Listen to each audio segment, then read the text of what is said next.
우리는 요한계시록의 중간 지점에 와 있다고 말씀을 드렸습니다. 그리고 일곱인 일곱 나팔, 일곱인이 떼어지고 일곱 나팔이 불려지고 이제 일곱 대접 마지막 최후 심판으로 향하는 그 심판 사이에 놓여진 그 중간 지점에서 하나님께서 우리가 놓치지 말아야 될 세메이온 메가 큰 이적을 보이셨습니다. 즉 하나님의 아들 예수 그리스도께서 재림하시기 전까지 사단이 사단이 이 땅에서 어떻게 역사하는가를 보여주시고, 또 우리가 놓치지 말아야 될 교훈은 그 사단과 교회가 지금 영적인 전쟁 가운데 있다라는 이 관점을 말씀해 주시기 위하여서 하나님께서 12장부터 15장까지 우리에게 메시지를 전해주고 있는데, 그래서 어제 우리가 본문을 마치면서 사단이 교회와 성도와 싸우기 위하여서 모래 위에 서 있었다라고 말씀을 합니다. 자, 그러면 이제 이 13장 그리고 14장을 통하여서 하나님께서는 사단과 교회의 영적 싸움 가운데서 사단이 성도를 어떻게 공격하는가, 어떤 방식으로 공격하고 어떤 전략으로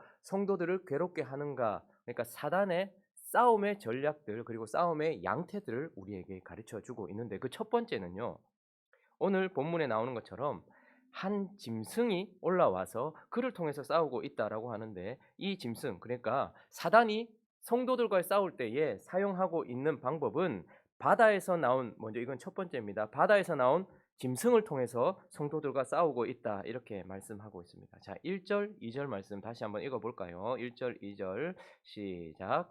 내가 보니 바다에서 한 짐승이 나오는데 뿔이 열이요 머리가 일곱이라. 그 뿔에는 열 왕관이 있고 그 머리들에는 신성모독하는 이름들이 있더라. 내가 본 짐승은 표범과 비슷하고 그 발은 곰의 발 같고 그 입은 사자의 입 같은데 용이 자기의 능력과 보좌와 큰 권세를 그에게 주었더라. 자, 짐승이 바다에서부터 올라왔습니다. 그리고 용과 같고 표범과 같고 곰과 같고 사자와 같다, 이렇게 말하고 있습니다. 그러면 지금 사단이 성도들과 싸우기 위하여서 불러낸 바다에서부터 올라온 짐승은 도대체 누구를 가리키는 것일까요? 여러분, 지금 이 모습을 보니까 어떤 성경이 생각나십니까? 구약의 묵시록이라고 할 수 있는 다니엘서에서 다니엘이 보았던 것과 똑같은 것을 볼 수 있습니다. 다니엘서 7장 한번 가볼까요?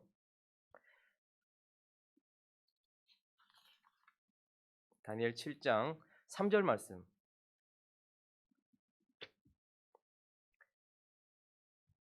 3절 말씀 먼저 한번 읽어볼까요? 시작. 큰 짐승 넷이 바다에서 나왔는데 그 모양이 각각 다르더라. 자, 여기서도 지금 짐승이 어디에서 올라왔다고 말합니까? 바다에서 올라왔어요. 근데 그 다니엘이 본 짐승은 넷입니다. 첫 번째는 사자요, 두 번째는 곰이요, 세 번째는 표범이요, 네 번째는 용과 같은 모습. 그런데 사자다, 뭐 곰이다 이렇게 가지고 하지 않고 사자와 같고, 그죠? 4절에 보니까 사자와 같고, 그리고 또 둘째 짐승을 보니까 곰과 같고 그렇게 보이더라 이 말이에요. 6절에 보니까 셋째 짐승은 표범과 같고 마지막 네 번째 올라온 짐승은 용과 같이 무서운 모습이었다, 이렇게 말하고 있는 것이죠. 자, 그러면 지금 이 네 짐승으로 표현된 이 짐승이 무엇인지에 대하여서 17절이 말해주고 있습니다. 7장 17절 한번 다시 볼까요? 다니엘서 7장 17절 읽어봅니다. 시작. 그 네 짐승은 세상에 일어날 내 왕이라. 자, 그러니까 무슨 말입니까? 다니엘이 보았던 네 짐승은 세상에 일어날, 이 세상에 세속적이고 제국적인 권력을 가지고 있는 통치자를 보았다라는 것이에요. 이해 가십니까? 그러니까 다니엘이 보았던 것은 그 네 짐승은 누구를 보인다는 거예요. 어떤 시대든 그 시대를 통치했던 제국적이고 초국가적인 강력한 권력을 가지고 있는 초국가적이고 세속적, 이 땅에 뿌리 박고 있는 이 땅을 다스릴 어떤 통치자, 정치 지도자를 보았다라는 것입니다. 자, 그런데 우리 오늘 본문 말씀으로 돌아와 보면 요한이 보았어요. 요한도 바다에서 올라오는 한 짐승을 보았어요. 그런데 다니엘은 네 짐승을 보았다라고 얘기하는데, 지금 요한이 본 짐승은 무엇입니까? 이 모든 네 짐승이 어떻게 되어 있어요? 결합이 되어 있죠. 그리고 반대로 되어 있습니다. 자, 시간상으로 한번 보면 다니엘은 지금 각 시대마다 일어날 세속적 통치자를 보고 있는 거예요. 그러니까 첫 번째 보았던 것이 무엇이었습니까? 사자. 그리고 두 번째 보았던 것이 무엇이었습니까? 곰과 같은. 그러니까 사자는 바벨론의 통치자 느부갓네살을 말하는 것이었죠. 그리고 곰과 같은 통치자는 누굽니까? 페르시아의 왕, 황제를 말했던 것입니다. 표본과 같은 존재는 누구였을까요? 그리고 그 이후에 일어난 그리스의 통치자였던 것이죠. 그리고 마지막 가장 무서운 모습을 하고 있었던 용과 같은 모습을 하고 있었던 네 번째 통치자는 로마의 황제를 말하고 있는 거예요. 그런데 시간상으로 보았을 때 이제는 요한은 뒤를 돌아보는 거예요. 그렇죠? 다니엘은 지금 앞으로 일어날 사람들을 바라보고 있는 거죠. 그러니까 사자, 곰, 표범, 용 이렇게 보았는데 요한은 반대로 보고 있어요. 용부터 먼저 보고 있습니다. 맞습니까? 용이 먼저 보이고 그 다음에요. 표범이 보이고 그리고 곰이 보이고 사자가 보이는 거예요. 그런데 이게 하나로 통합되어 있어요. 이 말은 무슨 말입니까? 지금 어떤 한 시대를 다스리는 왕이 아니라 사단이 성도들을 공격할 때면 언제나 제국적이고 초월적이고 세속적인 통치자를 세워서 그 통치자를 통하여서 성도들을 공격한다라는 것을 말하고 있는 것이죠. 한꺼번에 이들을 보기 때문에 세속적이고 어떤 한 왕을 지칭하는 것이 아니라 언제나 원리 가운데서 이런 용과 같은 모습, 사자와 같은 모습, 곰과 같은 모습, 표본과 같은 모습 이런 특징들을 가지고 있는 세속적 통치자를 통칭해서 지금 요한이 말하고 있는 것입니다. 그러니까 영적 전쟁을 치를 때에 사단은 누구를 보내는 거예요? 세상에 군왕을 세운단 말입니다. 강력한 세속적이고 제국적인 왕을 세운다라는 것이 그 첫 번째 특징이고, 두 번째는 그 통치자, 그 짐승을, 바다에서 올라온 짐승을 통하여서 또 어떻게 싸우는가 하면 다스릴 권세를 통해서 성도들과 싸워요. 그러니까 그가 통치자로서 권세를 가지고서 그 통치자가 가지고 있는 권세로 성도들과 싸운다, 이렇게 말하고 있는 것입니다. 자, 지금 바다에서 올라온 한 짐승의 특징을 먼저 한번 살펴보면, 이 특징은 절대 주권자이신 절대 주권자, 절대 통치자는 누굽니까? 하나님의 아들 누굽니까? 예수 그리스도예요. 그런데 사단은 지금 이 땅에 세속적이고 초월적, 국가 초월적인 어떤 땅에 속한 통치자를 보내죠. 그런데 이 땅에 속한 통치자, 바다에서부터 올라온 이 짐승의 특징이 무엇이냐면 절대 주권자이신 예수님을 지금 흉내내고 있다는 걸 보게 돼요. 자, 1절 다시 한번 보십시오. 내가 보니 바다에서 한 짐승이 올라왔어요. 자, 그러니까 사단이 보냈죠. 사단이 보냈어요. 그런데 보니까 뿔이 열이요 머리가 일곱이라 그 뿔에는 10왕관이 있더라. 이것은 지금 누구의 모습과 같습니까? 어제 우리가 살펴봤던 사탄의 모습과 같은 모습으로 지금 짐승이 왔다, 이 말입니다. 이 말은 무슨 말입니까? 빌립이 물었습니다. 내게 아버지를 보여주시면 족하겠습니다. 이렇게 말했을 때에 예수님께서 빌립에게 뭐라고 말씀하셨습니까? 빌립아, 내가 너와 이렇게 오랫동안 있었건만 나를 본 자는 아버지를 보았는데 아버지를 보여달라니? 라고 예수님께서 말씀하셨어요. 그러니까 예수님은 하나님의 현현이었습니다. 보이지 않는 성부와 하나님의 현현이었단 말입니다. 그러니까 예수님은 성부와 하나님을 이 땅에 있는 사람들이 볼 수 있도록 보여주신 분이었어요. 그러니까 성부 하나님의 특징을 고스란히 가지고 있는 분이었어요. 그런데 지금 한 짐승이 올라왔단 말입니다. 그 짐승은 누군가 하니까 세속적, 제국적 권력자, 통치자라는 말이에요. 그런데 그의 모습을 보니까 고스란히 뭘 담고 있는 거예요? 사단의 특징을 고스란히 담고 있더란 말입니다. 그러니까 지금 예수님이 하나님 아버지를 고스란히 보여주는 것을 흉내내면서 그 제국적 통치자, 세속적 통치자는 사단의 모습을 고스란히 보여주고 있는 예수님을 흉내내고 있다는 것이 보이십니까? 뿐만 아니라 3절도 한번 볼까요? 3절 말씀 한번 읽어주시겠습니까? 시작. 그의 머리 하나가 상하여 죽게 된 것 같더니 그 죽게 되었던 상처가 나음에 온 땅이 놀랍게 여겨 짐승을 따라. 지금 우리말로 번역될 때는 상하여 죽게 된 것 같더니 이렇게 돼 있는데, 사실은 진짜 상하여 죽었는데 다시 그 죽었던 상처가 나아서 다시 일어났다, 이 말이에요. 누굴 지금 흉내내고 있는 거예요? 죽었다가 다시 사신 누굴 흉내내고 있는 거예요? 예수 그리스도를 그대로 흉내내고 있는 거예요. 우리 예수 그리스도는, 우리의 하나님의 아들 예수 그리스도는 죽었다가 다시 사신 분이에요. 그런데 이 제국적 통치자가 지금 사단의 모습을 고스란히 담고 있는, 마치 예수님을 흉내내는 부분뿐만 아니라 예수님이 이 땅에 오셔서 죽었다가 다시 산 것처럼 지금 그것을 흉내내고 있는 지금 이 짐승의 모습을 보게 되는 것입니다. 그러니까 이 짐승의 특징은 절대 통치자이신 예수님을 흉내내고 있는데 또 하나 흉내내고 있는 게 있어요. 그것은 무엇이냐면 절대 통치자이신 예수님께 드릴 경배도 그가 요구하고 있단 말입니다. 자, 2절 말씀 한번 읽어볼까요? 4절 말씀, 4절 시작. 용이 짐승에게 권세를 주므로 용에게 경배하며 짐승에게 경배하여 이르되 누가 이 짐승과 같으냐 누가 능히 이와 더불어 싸우리요 하더라.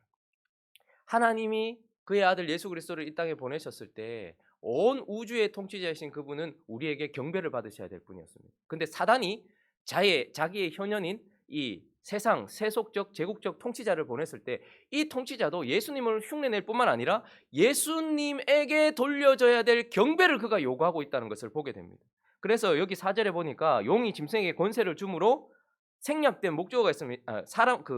생략된 부분이 있는데 사람들이 이 땅에 있는 사람들이 그 짐승 때문에 용에게 경배하기도 하고 짐승에게 경배하기도 된다 이렇게 말하고 있는 것이죠.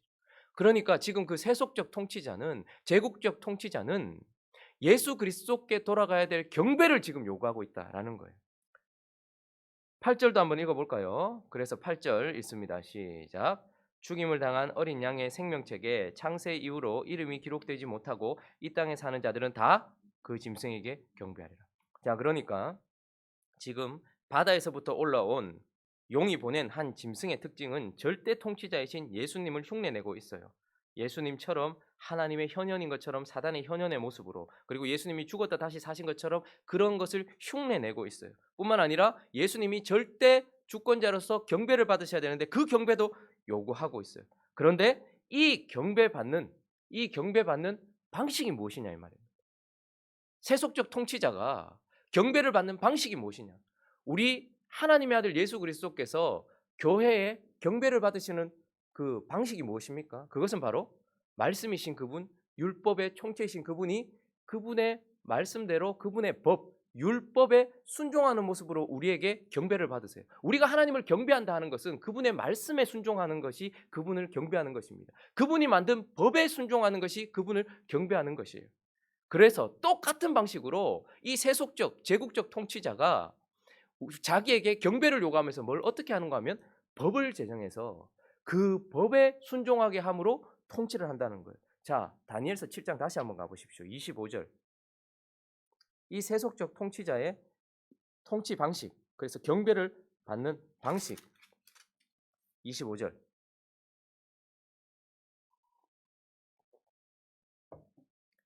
읽어봅니다. 시작. 그가 장차 지극히 높으신 이를 말로 대적하며 또 지극히 높으신 이의 성도를 괴롭게 할 것이며 그가 또 때와 법을 고치고자 할 것이며 성도들은 그의 손에 붙임받아 한 때와 두 때와 반 때를 지내리라. 그가 하나님을 대적하고 있어요. 그리고 하나님을 섬기는 성도들을 대적하는데 그 방식이 무엇이냐면 그가 때와 법을 고치고자 한다. 때는 하나님께 속한 것이죠. 법도 하나님께 속한 것입니다. 그러니까 그가 하나님께 속한 때와 하나님께 속한 법을 고쳐서 자신이 만든 법에 의하여 통치를 하려고 한다. 이것이 드러나는 거예요. 그래서 경배를 받으려고 하는 것입니다. 다니엘서 3장으로 가보시면 앞에 가보시면 1절부터 6절 말씀 한번 읽어보죠. 다니엘서 3장 1절부터 6절. 그 세속적 통치자를 상징하는 저 느부갓네살이 어떻게 했는가? 왕이 금으로 신상을 만들었으니 높이는 60규빗이요 너비는 6규빗이라 그것을 바벨론 지방의 두루 평지에 세웠더라. 느부갓네살 왕이 사람을 보내어 총독과 수령과 행정관과 모사와 재무관과 재판관과 법률사와 각 지방 모든 관원을 느부갓네살 왕이 세운 신상의 낙성식에 참석하게 하며 이에 총독과 수령과 행정관과 모사와 재무관과 재판관과 법률사와 각 지방 모든 관원이 느부갓네살 왕이 세운 신상의 낙성식에서 참석하여 느부갓네살 왕이 세운 신상 앞에 서니라. 선포하는 자가 크게 외쳐 이르되 백성들과 나라들과 각 언어로 말하는 자들아 왕이 너희 무리에게 명하시나니 법을 제정했다 이 말입니다. 너희는 나팔과 피리와 수금과 삼현금과 양금과 생황과 및 모든 악기 소리를 들을 때에 엎드려 느부갓네살 왕이 세운 금 신상에게 절하라. 누구든지 엎드려 절하지 아니하는 자는 즉시 맹렬히 타는 풀무불에 던져 넣으리라 하였더라. 무슨 말입니까? 지금 거기에 초청을 받고 있는 사람들이 법과 관련된 사람들이라는 것이 느껴지십니까? 그런데 그냥 허접하게 야 나를 경배해라 이런 것이 아니라 자기를 상징하는 신상을 세워놓고 법으로 제정해서 자기에게 엎드리게 하는 거예요. 이 말은 자기가 세운 법에 통치를 받게 하는 것입니다. 그렇게 하는 방식으로. 그리고 6장도 넘어가 보십시오. 다니엘서 6장에도 보면 느부갓네살을 지나서 다리오 왕 때에 7절부터 9절까지만 한번 보시면 다니엘서 6장 7절부터 다니엘은 4명의 왕을 지나간 사람입니다. 자, 그런데 이제 시대가 바뀌었어요. 근데 또 다리오가 어떻게 하는 거 보니까 7절부터 9절까지 제가 한번 읽어보겠습니다. 나라의 모든 총리와 지사와 총독과 법관과 관원이 의논하여 법과 관련된 사람이라는 것이 보이십니까? 통치자라는 것이 보이십니까? 의논하고 왕에게 한 법률을 세우며 한 금령을 정하실 것을 구하나이다. 왕이여 그것은 곧 이제부터 30일 동안에 누구든지 왕 외에 어떤 신에게나 사람에게 무엇을 구하면 사자굴에 던져 넣기로 한 것이니이다. 그런즉 왕이여 원하건대 금령을 세우시고 그 조서에 왕의 도장을 찍어 메대와 바사, 페르시아 제국을 말하는 것이죠. 바사에 고치지 아니하는 규례를 따라 그것을 다시 고치지 못하게 하옵소서 하며 이에 다리오 왕이 조서에 왕의 도장을 찍어 금령을 내니라. 지금 다리오 왕은 또 어떤 법을 정했습니까? 다리오 왕 이외에 다른 신에게 절을 하거나 엎드리거나 기도하는 것을 금지하는 뭐를 만드는 거예요? 법을 만든 거예요. 여러분 그리스도인들이란 그리스도의 법의 통치를 받는 거예요. 우리가 그리스도를 경배한다는 것은 그분의 법에 순종하는 모습으로 드러나는 거예요. 그런데 지금 절대 통치자이신 예수님을 흉내내고 있는 사단이 보낸 이 짐승이 세속적 어떤 그 제국적 권리를 가지고서 그 권세를 가지고서 뭘 만드는 거예요? 법을 제정한다 이 말입니다. 그 법을 제정하는데 그 법을 통하여서 어떻게 하는 거예요? 사람들이 그 법에 순종하게 함으로 하나님은 대적하고 그리고 자신이 세운 그 법에 순종하게 함으로 세속적 통치자에게 경배하게 만든다는 말입니다. 다니엘과 사드락, 메삭, 아벳누고에게 문제는 무엇이냐면 하나님이 절대 통치자라고 여겨지는 자신에게 있어서 이 법은 그냥 세상 사람들에게는 별반 어려운 게 아니에요. 한번 엎드리면 그만 아닙니까? 그런데 다니엘의 세 친구에겐 다른 거예요. 그리고 지금 요 시대에 다니엘과 세 친구가 경험했던 것과 똑같은 그런 상황 속에 사실 이 요한계시록이 쓰여지던 시대는 로마의 황제입니다. 근데 똑같은 방식이에요. 로마가 어떻게 합니까? 로마 하면 뭐가 생각나십니까? 길. 그리고 로마 하면 뭡니까? 법. 로마는 지금까지도 우리에게 적용되는 법을 만든 나라였어요. 근데 그 법을 통하여서 문제는 무엇이냐면 이 요한계시록이 쓰여질 때 요한이 지나가고 있었던 통치자는 누구냐면 도미티아누스입니다. 그러니까 이 왕의 문제는 무엇이냐면 여러분 로마의 황제는 선정을 베풀고 나면 죽고 나면 신격화되게 돼 있어요. 우리가 보면 좀 이상하죠. 한 대통령이 선정을 베풀었어요. 그러면 지나고 나면 이제 신격화된다. 이상하지만 그 시대에는 그게 이상한 게 아니었습니다. 한 나라가 아니라 세속적 정부 전체를 움직였던 이 제대로 통치를 하는 황제는 당연히 죽고 나면 신격화되는 거예요. 근데 도미티안의 문제는 무엇이냐면 자기 아버지나 자기 형과 같이 기다리지 못하고 살아있는 자기 자신을 신격화한다는 게 문제였어요. 그러니까 요한의 입장에서는 그리고 요한과 같은 신앙 공동체의 입장에서는 살아있는 저 사람, 세속적 저 통치자를 황제가 아닌 더 위에 높여진 신으로 추앙할 수가 없었던 것이죠. 그러니까 그렇게 자기 자신을 신격화하는 그 법을 제정함으로 말미암아서 성도들을 괴롭히는 것이었어요. 이것이 그들이 겪고 있고 우리가 겪는 영적 전투입니다. 지금도 똑같습니다. 여러분 간통이 죄입니까? 죄가 아닙니까? 세상 사람들 입장에서는 내 배우자 있는데 뭐 좀 그러면 또 이 여자하고도 저 남자하고도 뭐 할 수 있죠. 그러나 그리스도인 된 우리 입장에서는 영적으로도 온전히 한 남편만 모셔야 되는 우리는 이 땅에서도 한 배우자만 모셔야 되는 하나님의 법에 매인받아 있단 말입니다. 그런데 이 세상은 간통죄를 어떻게 합니까? 폐지합니다. 때와 법은 하나님께 있는 거예요. 생명은 하나님께서 주시는 겁니다. 그런데 낙태는 죄입니까? 죄가 아닙니까? 그런데 세상 사람들 입장에서는 낙태를 죄라 하든 안 하든 내한테 맞추면 되는 거예요. 그런데 이제 낙태 금지법은 위헌이다라고 나오고 여러분 우리나라에만 이렇게 법이 바뀌고 있는 게 아니고요. 세속적 통치자가 전 세계적으로 이런 법을 지금 통과시키고 있단 말입니다. 동성애는 죄입니까? 죄가 아닙니까?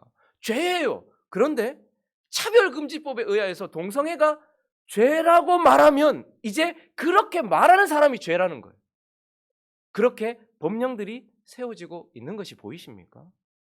다니엘 시대나 사도 요한의 시대나 우리의 시대나 영적 전쟁은 세속적 제국적 통치자가 법을 제정하여서 이 법을 통하여서 성도들을 괴롭게 하고 핍박하는 것입니다.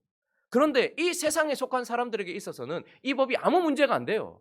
그냥 한번 엎드리면 그만이고, 내가 낙태 안 하면 그만이지. 내가 동성애, 아이고 왜 그러냐. 성적 지향이다. 남자가 남자 좋아하는 걸 뭐 어떡하겠냐. 좀 아량으로 품어주지. 기독교는 왜 그러냐. 라고 말하는데 우리의 문제는 무엇이냐면 우리의 정서에 거슬리는 게 아니에요. 하나님이 그게 죄라는 거예요. 하나님은 간통이 죄라고 말하는 거예요. 생명이 뱃속에 있어도 죽이면 죄라고 말하는 거예요. 동성 간의 성행위는 죄라고 말하는 거예요. 그런데 이게 법으로 이제 통과되었습니다. 저기 유럽에서는 이제 목사가 동성 결혼을 한다라고 하니까 나는 주례 못하겠습니다 했다가 끌려가는 거예요. 지금도 이제 교회에서 설교단에서 동성애는 죄입니다. 간통이 죄입니다라고 말하면 이제 법에 의하여서 어떻게 해요? 그 말 하지 마라. 이렇게 되는 거죠. 이게 지금 첫 번째 국면에 나온 바다에서부터 온 짐승과의 영적 전쟁의 국면이라는 것입니다. 그러면 이런 전쟁 가운데서 싸우는 우리의 승리는 무엇일까요? 어떻게 하는 것이 승리인가? 세속적, 제국적 권력이 만들어 놓은 그 법에 순종하는 것은 그 법은 언제나 하나님의 법에 위배되게 돼 있어요. 세상 사람들에게는 거슬리지 않아요. 오직 하나님을 왕으로 모신, 하나님이 절대 통치자라고 모신 성도들에게만 거슬리는 법이에요. 자, 그런 공격 속에서 우리는 어떻게 해야 되며 어떻게 하는 것이 승리인가? 많은 경우 기독교인들이 이런 상황 속에서 이제 힘을 모아서 이런 정부를 몰아내고 이런 정부를 깨트리고 혹은 이런 세상을 바꾸어 나가는 것, 이것이 우리가 해야 되는 것처럼 생각합니다. 맞습니까? 지금 요한계시록에 그 얘기하고 있습니까? 그 나라를 뒤집어 엎는 것입니까? 제자들도 근데 그렇게 생각했어요. 예수님의 나라가 이 땅에 세워지기를 바라면서 예수님이 예루살렘으로 올라갈 때 어떻게 했습니까? 로마를 뒤집어 엎기를 바랬습니다. 아니면 로마를 하나님의 나라로 바꾸기로 원했습니다. 그러나 예수님은 그런 내 나라는 이 땅에 속한 것이 아니다 말씀하셨고 육적인 싸움을 하지 않았습니다. 그러면 무엇이 승리인 것입니까? 그 시대에 다니엘의 세 친구는 어떻게 했습니까? 다시 다니엘서 3장으로 가보실까요? 다니엘서 3장 16절부터 18절까지만 한번 보죠. 하나님의 법에 어긋난 이 세속적 제국적 통치자가 만든 법에 그들이 어떻게 반응하였는가? 16절부터 18절까지 있습니다. 시작. 사드락과 메삭과 아벳느고가 왕에게 대답하여 이르되 느부갓네살이여 우리가 이 일에 대하여 왕에게 대답할 필요가 없나이다. 왕이여 우리가 섬기는 하나님이 계시다면 우리를 맹렬히 타는 풀무불 가운데서 능히 건져내시겠고 왕의 손에서도 건져내시리이다. 그렇게 하지 아니하실지라도 왕이여 우리가 왕의 신들을 섬기지도 아니하고 왕이 세우신 금신상에게 절하지도 아니할 줄을 아옵소서. 무슨 말입니까? 그는 지금도 뭐라고 말합니까? 이 미친놈이 이렇게 말하지 않습니다. 느부갓네살이여 하나님이 모든 통치자의 권력을 주셨다는 것을 또 인정해요. 그렇지만 네가 지금 하고 있는 것은 절대 통치자이신 하나님의 법에 어긋난다. 그러므로 네가 만든 법에는 내가 순종할 수 없다라고 말하면서 자신의 믿음을 지키고 있는 싸움을 하고 있는 것입니다. 이때 모든 사람들이 엎드렸는데 풀무불에 들어간 사람은 딱 세 사람이에요. 왜요? 자신의 믿음을 지키고 있었기 때문에 그런 것이죠. 그러니까 믿음으로 승리한다는 것은 무엇입니까? 끝까지 자신의 믿음을 지키는 싸움을 하는 것이 승리라는 것입니다. 다니엘서 6장으로 가보시면 이 다리오 왕 때 세웠던 이 법 때문에 다니엘이 어떻게 됩니까? 10절 한번 보죠. 10절 한번 읽어볼까요? 다니엘서 6장 10절 있습니다. 시작. 다니엘이 이 조서에 왕의 도장이 찍힌 것을 알고도 자기 집에 돌아가서는 윗방에 올라가 예루살렘을 향하여 창문을 열고 전에 하던 대로 하루 3번씩 무릎을 꿇고 기도하며 그의 하나님께 감사하였더라. 다니엘도 그 왕 다리오가 네 왕 아니다 이렇게 말한 것이 아니라 네가 지금 하나님께 권세를 받아서 이것을 하고 있구나. 그러나 나는 네가 만든 법에 순종하지 않고 하나님이 내게 주신 법에 순종한다. 그러므로 원래 하던 대로 예루살렘을 향하여서 창을 열어놓고 위층에서 기도하고 하나님께 순종하는 모습으로 자기 자신을 드리는 것입니다. 사도 요한은요? 사도 요한도 마찬가지죠. 도미티안 황제에 의하여서 고통을 당할지언정 내가 너를 신이라고 말할 수는 없다. 그러므로 어떻게 합니까? 자신의 믿음을 지키는 것입니다. 그러니 이런 영적 전쟁 가운데서 승리하는 것은 이 땅에 나라를 바꾸거나 이 땅에 정부를 뒤집어 엎는 것이 아니에요. 우리나라 하나 바뀐다고 이 세상이 바뀌는 게 아니란 말입니다. 우리나라의 법은 우리나라에서만 제정하는 것 같지만 세속적 절대적 통치자에 의해서 계속해서 흘러오고 있는 거예요. 우리나라만 지금 이런 것이 아니라는 말입니다. 이미 많은 나라들에게 그 일이 일어나고 있어요. 근데 그 가운데서 교회의 싸움은 무엇입니까? 자신의 믿음을 지키는 거예요. 영적인 싸움을 하는 것이라는 말입니다. 굴복하지 않고. 그래서 9절 10절 오늘 본문으로 돌아와 보십시오. 9절 10절 읽어보겠습니다. 시작. 누구든지 귀가 있거든 들을지어다. 사로잡힐 자는 사로잡혀 갈 것이요 칼에 죽을 자는 마땅히 칼에 죽을 것이니 성도들의 인내와 믿음이 여기 있느니라. 이 말은 무슨 말입니까? 예레미야가 이렇게 예언을 했습니다. 예레미야 43장 가보시면 43장 11절. 오늘 좀 성경을 좀 많이 찾죠. 그래도 확인해야 됩니다. 예레미야 43장 11절에 보시면 이 말씀을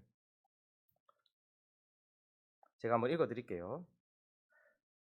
이렇게 해석할 수도 있습니다. 그가 와서 애굽 땅을 치고 죽일 자는 죽이고 사로잡을 자는 사로잡고 칼로 칠 자는 칼로 칠 것이라. 이 말은 무슨 말인가 하면 성도들을 괴롭히고 성도들을 핍박하는 세상 가운데 그렇게 한다면 칼에 사로잡힐 자는 사로잡혀 갈 것이고 칼에 죽을 자는 마땅히 죽을 것이다. 이렇게 말하고 있는 거예요. 그러니까 지금 예레미야의 43장 이 11절 말씀을 근거로 한다면 우리가 오늘 방금 읽었던 본문 말씀은 믿음을 지켜라. 너희를 핍박하는 자는 사로잡혀 갈 자는 사로잡혀 갈 것이다. 자기가 한 대로 보응받을 것이다. 칼에 죽을 자는 죽을 것이다. 라고 말하면서 갚아줄 것이니까 믿음으로 버텨라. 이렇게 해석할 수도 있고 아니면 예레미야 다시 15장 가보십시오. 예레미야 15장.